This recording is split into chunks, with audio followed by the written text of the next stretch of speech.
Fortnite Pro-Am. The players are loaded into the island. The battle bus is ready to go. It starts right now. Here we go. I love that. Looks awesome. Battle bus. It looks so great right there. Just take a look at all of your competitors today, guys, because it's gonna be crazy. We're gonna crown one of these guys either a new or returning champ of the day here at the Pro-Am. Hey, it could be one half of the Girthquake. Courage JD, he'll never let me live that one down. So I hope it's not him. I'm kidding. You have to be careful. They're on the same side of the stage now. You know, it might just flop. Sure. And as my buddy Shy Wager says, could be a yum, right? Totally Shy's could gonna be hate a me. yum. Shy's gonna hate me for using that. All right, here we go. So, and then the other half of the Girthquake. There's Tim the Tap Man. So you're gonna land over by Paradise Palms. Paradise Palms, a great spot to land monster. Tons of loot, tons of resources, great rotational opportunities from there as well. Talk about that. It clearly looks like Tim the Tap Man and Dante have a plan here. You don't just choose the backside of the map for no reason. This house specifically, known as the John Wick Mansion, down in the basement. There's a little secret stash, if you will. Now hopping over to the West World is what we like to call it over here on the other side of the map. Oh. Bit of a skirmish here. Yeah, you got Oscar Lords looking right over at Sean. Sean choosing to disengage from the fight. Will have that green tack SMG and has full shields as well, but oh no. Dead Revel's going to be in a bad spot. Very weakened there by Sean. Sean's going to take some damage as well. This is going to be our first engagement. Sean is going to go in for the fight. And then we switch on over to Dead Revel, who's looking around. And Sean's going to be out of the game. One of the first eliminations. I think that might be the first elim that goes through. The first was Sinu, who actually got Fear itself. I wanted to touch on it, unfortunately. But that was the first elim. Fear itself went out? Yes. Oh, right man, we really shouldn't have interviewed him. I feel, I'm sorry, Justin. Hey, but it's not over, right? You can always get the reboot card. He can come back here. But for now, Lost King Nyx is in a pickle. This is rough. Rough for Nick to be in here. Now we're gonna make our way to Ninja and Marshmallow, who this is another great spot to chill by. You get a ton of loot at the Lazy Lagoon, and on top of which, you know, I think there's I believe there's going to be some ballers close by. If you want to go for that, you also have the cannons you can use, I believe, to get out of there too. Yep, there's a lot of options for mobility here for sure. But you know what I like that's going on here, at least with Ninja and Marshmallow, Ninja straight up adopting, you know, his scrim and or competitive strategy, right? Lazy Lagoon, that is his most known spot for landing. So for him to land here, they mean serious business. Yeah, and he lands here relatively uncontested. There's going to be a duo over to the north, I want to say northwest, and also someone all the way up at the tippy north there. As we make our way now down forward toward Lucky Landing, we're going to have Sinnoh here along with O-King. We're gonna be seeing a lot of Sinnoh and O-King. Let me tell you guys right now, do not sleep on this duo right here. They are so good. Had the pleasure of casting and seeing them at the South Korean event that we flew out to and covered over there. They are dangerous. Well, you're hyping them up here, but unfortunately they're going to be taking some damage from the Stinks, having to push out of that fight. So when you throw down that Stink grenade, it goes right through the damage. It does not hit the shields. It hits the green health bar. Not what you want to see happen here. Player, though, is going to be tucked away in the corner. And King and Sinnoh, they're the two top players. So they know how to work together here. Try and pin their opponents into a bad spot. Here a few shots as well. More eliminations starting to go through. Nick 30 gets one onto Claire Grant. Aiden as well picks one up. Mackenzie's out of it. And then King and Sinnoh, they're just gonna get, King's just gonna get out of there. Yeah, just wanted that pressure, but you know what? Figured a team that's working together is definitely a dangerous one. And we touched base with Yoshi a little bit earlier today. Looks like his partner Freddy is down here. He's off. He's on a quad. Can he get away? No, he has to get away. Oh no. Okay. Right here. Marksman. Oh, and he just tagged up. He tagged up the quad a few times. Did manage to hit him. If he would have picked up that infantry, could have had that pinpoint accuracy with that weapon. Probably could have provided a little bit more for him there, but it's also going to be a player up above. There goes the infantry rifles I mentioned before. It's such a precise weapon to take advantage of. JT Brown, they're looking around. Gonna have Jeremy Ray Taylor up above in that box there, Monster, and they're gonna be split up a little bit because they want to clean up this player around, see if they can get any of the resources. And they did convert it right there. And a little nifty trick Marksman used there, pulling out his pickaxe to reset his reticule so that his crosshair kind of tightens up just to make sure he can be as accurate as possible. So many nifty tricks, and this is why this is the Pro-Am, right? You have the pros, and then you have your celebrity counterparts helping them out. And Marksman is showing that he knows what he's doing. Yeah. Looks like he's confidently ready to push as well. He might. Exactly, and then we saw Ninja and Marshmello there on the corner of your screen for a moment, continuing to loot up. Players pushing around the side here. This is going to be coming from the west. GT Brown looking to get vision. He has that snipe out. Maybe he can get a connection perhaps, but it's going to be Marksman looking for the opportunity to take advantage of that heavy AR. Yes, I love this. JT Brown ready to back him up. He's got extra shields and everything. He's got that legendary sniper. He knows exactly where this player is at. Just looking for a small peek right here. He might take his face off. We will see. He's playing with a lot of confidence too. You can tell in the movements. JT Brown has played in multiple, I think he's played in every single Pro-Am that we've had. So no stranger here to this big stage. And then they're not really going to go for that fight. There wasn't really much of a reason for them to try and push in for that fight, Monster.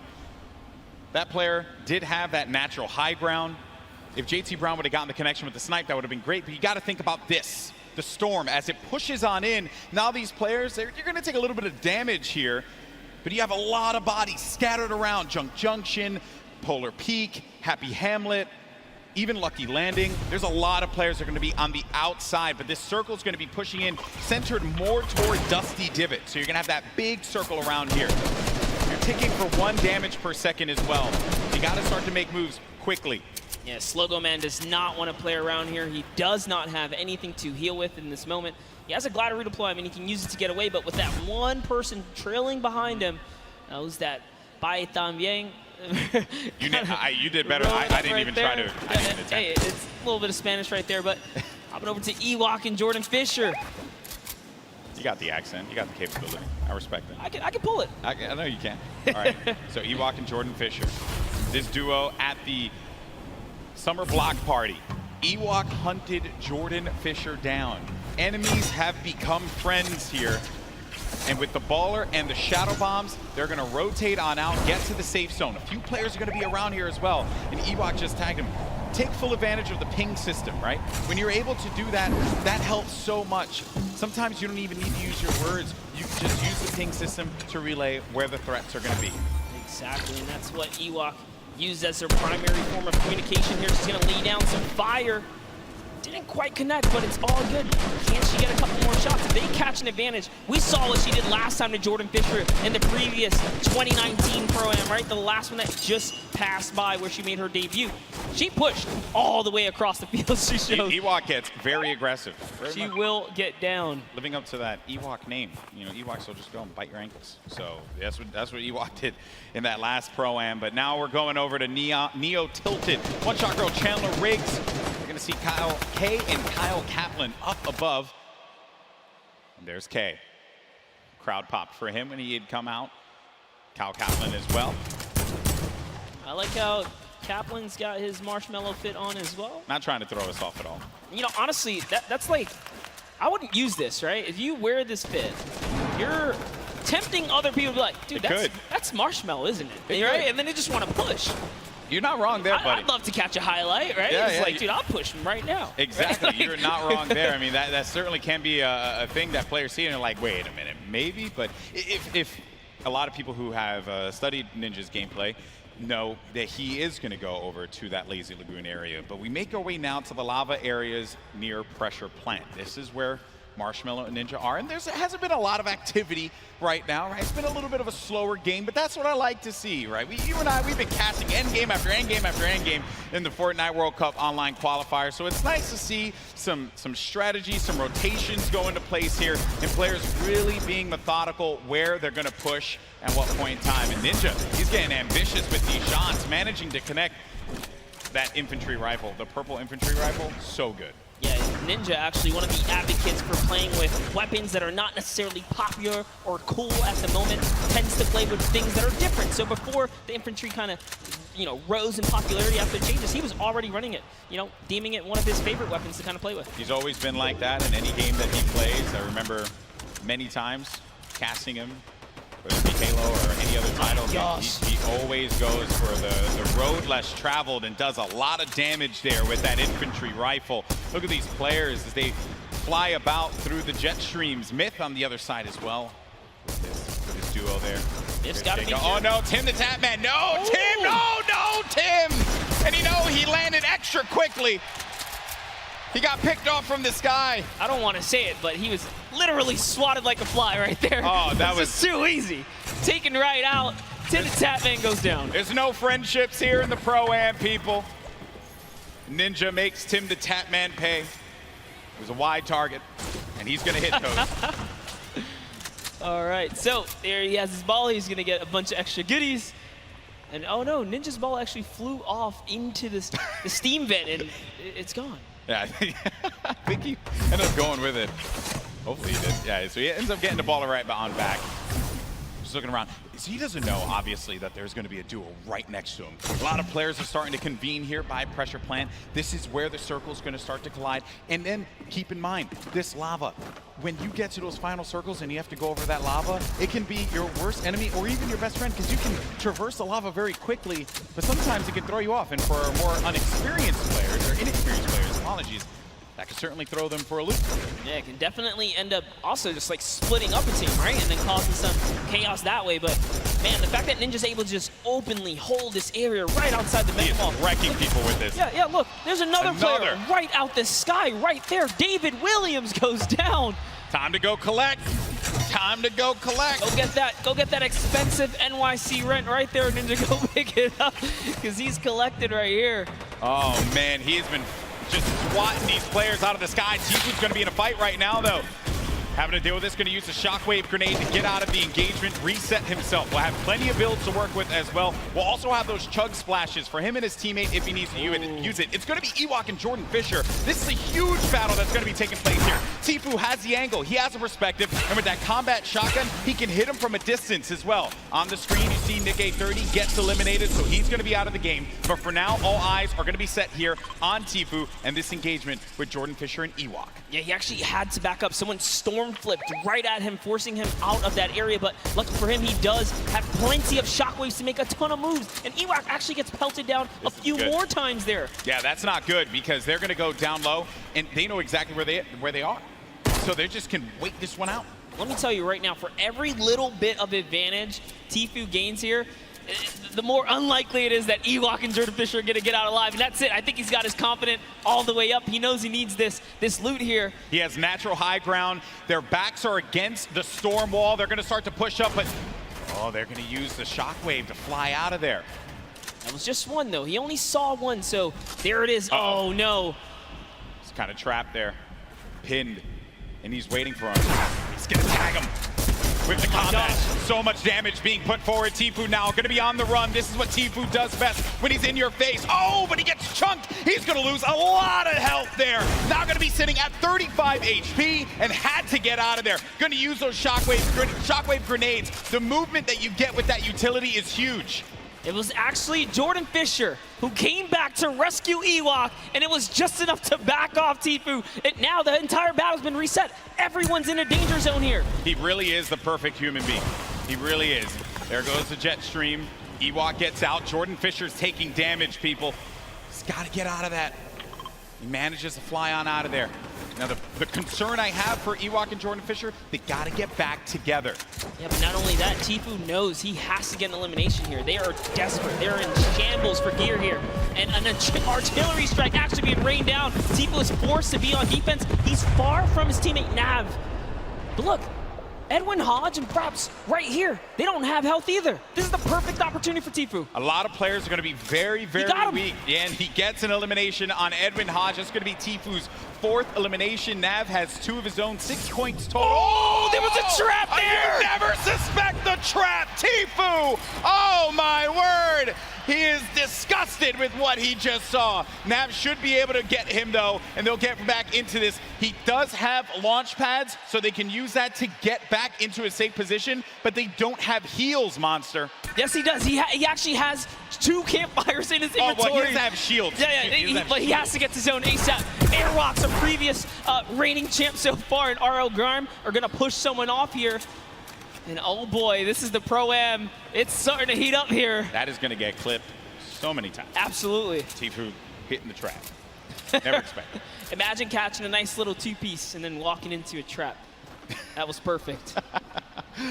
There goes your summer block party winners, Airwalks and RL Grime, sitting on top of their, I want to say, hodgepodge constructed tower here. Then Tfue, right next to Allier. Boy, does he have a video for you. Tfue has not popped these double campfires. Ooh. Actually just keeping it going. That shot from Tfue, clinical. Combat shotty, that thing's going to tag you from what sometimes it feels like a mile away. This player's going to be behind this tree here, and Tfue sees it. Tfue, easy pickings for the veteran. The tree goes down, no more protection for him, but the shadow bomb is going to be used. You see that player flipping away on out of there, doing all the flippy stuff. Actually love it as well. He sent Nav in because Nav had the materials and the health advantage there to kind of lead the way, but now they're both in a desperate situation. Tfue forced to just get to farming here. He's going to try and get what he can off the bunker. Ninja still in the same spot just outside the volcano vents. No reason for him to leave when he's hitting the shots the way that he has been with the infantry rifle. Your 2018 Fortnite Pro-Am champion.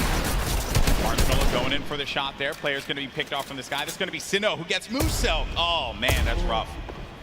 Sinnoh makes it to endgame with O-King. Like I said, they're going to be a troublesome duo. There's still tons of excellent players left in the game here. See Whit Lowry down below. He's closing nearby.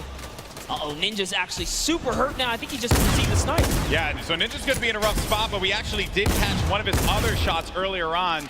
That was going to be on Michael Dreyer. That was Elim number 4.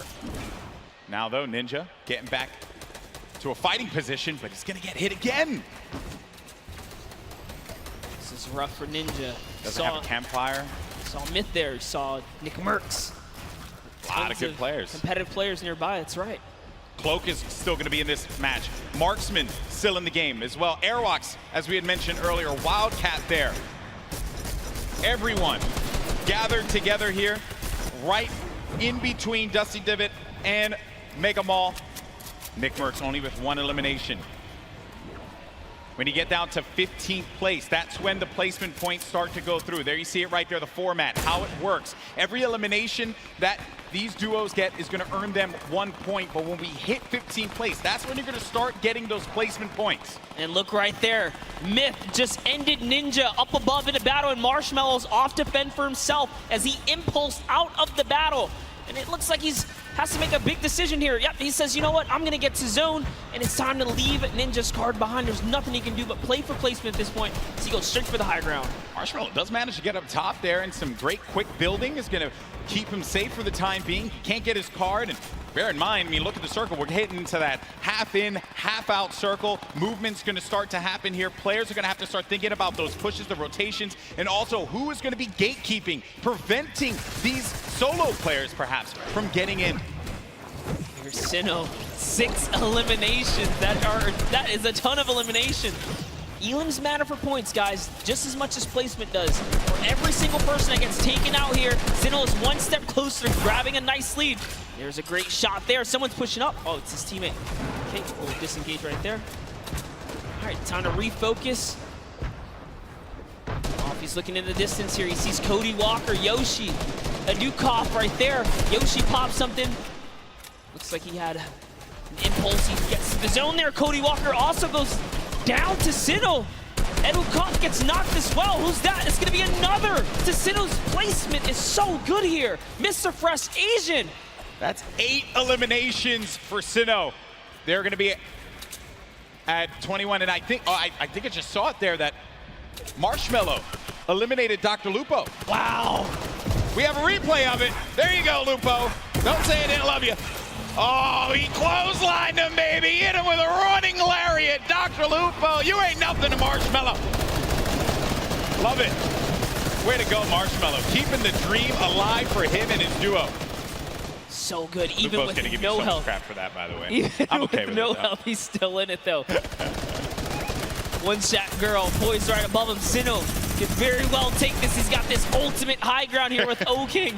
They're playing this one like it's a qualifier lobby, man. They got that high ground. They're raining down the shots. 9 eliminations for Sinnoh. O-King providing the support, and they're just going to continue to tarp with the floor, with the pyramid, so that they can own this high ground presence. Any players that are going to be flying in the sky, they're going to punish them with their ARs and the combat shotties if need be. You're going to need an aerial license or something like that. They're not going to let anyone fly for free here. No, they're not. Flake's power gets taken out to the zone, but just enough damage from O-King is going to allow him to secure that one here, as everyone is off against the storm, trying their best to get to the next spot here. Take a look at O-King's perspective. He's got a minigun way up top. Oh, man, the minigun shredding them. You got to be careful, though, for that storm. Look how much damage is going to be taking O-King. Someone's actually above him, I believe. Look, he tried to break that right there. Yeah, it's Myth. It's Myth and Cloak are going to be engaging in this fight. Sinnoh plays that defense, protecting his teammate. Cloak is going to have a smidgen of health remaining. He's going to go right on top of Sinnoh and O-King.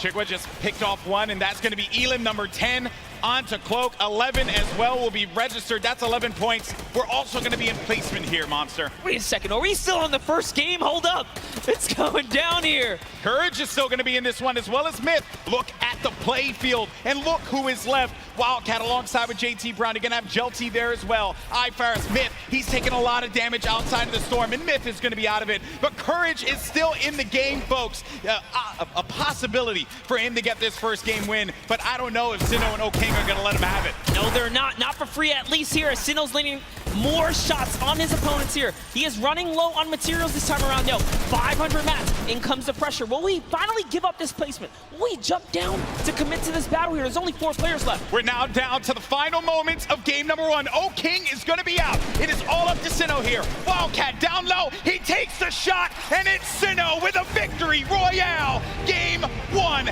domination from the high ground, and they never let him come up ground. That was insane. They denied them any kind of territory whatsoever. This is why I love Fortnite right there. When you know your players, you can just smell them from a mile away. They're gonna do great things. We saw them way on the southeastern part of the map, the place that we like to call the West, right? They were there, they landed there, he took out Fear itself, and in a crazy turn of events, they slapped the entire lobby all the way through to the end. Here's the final moments. You know, I've had the pleasure of commentating a lot of esports in my career, and I always say, watch out for the South Korean players, because they're so good. And Sinnoh showing us why here in New York City, the first win. What a game that was. It was a little slow. It was a little slow, I have to say. Then it ramped up like a good book. That's the best part about getting full game lobbies. This is what we tune in for, right? You get the entire story. You get to paint the entire picture. And just like that, like the fact that we know where he started. He took out Fear itself. Like, we were just talking to Fear itself. We know he's a respected competitive player. He has that land cool, right? Exactly. It still wasn't enough. Exactly. And this is going to put Sinnoh on everyone's radar as well. But that was a pretty tough end game there. A lot of great players still left in it. It just wasn't enough. When you have that high ground, that's it. And I made the joke, they were playing it like it was a World Cup qualifier. And yeah, I mean, you get that high ground, you deny them any kind of presence to be able to build up to the top. It was very close. That Myth and Cloak could have pushed Sinnoh off. And had they done that, I think we'd be looking at a different winner in game 1. But credit to Sinnoh for keeping his cool, as well as O-King for supporting him in that one. Yeah, Cloaksy might have had the high ground, but if I'm not mistaken, Myth just hit him with a really good shot. Put his back against the wall. He had no health. Sinnoh comes out with that side peek, and it was all his, and easy raining from there. Yeah, some good moments in that game for sure, and we thank you all so much for joining us here. That was just game 1 of the Fortnite Pro-Am here at the Fortnite World Cup Finals, our 3rd Pro-Am ever. We've had some great games throughout the day. The Creator Showdown was a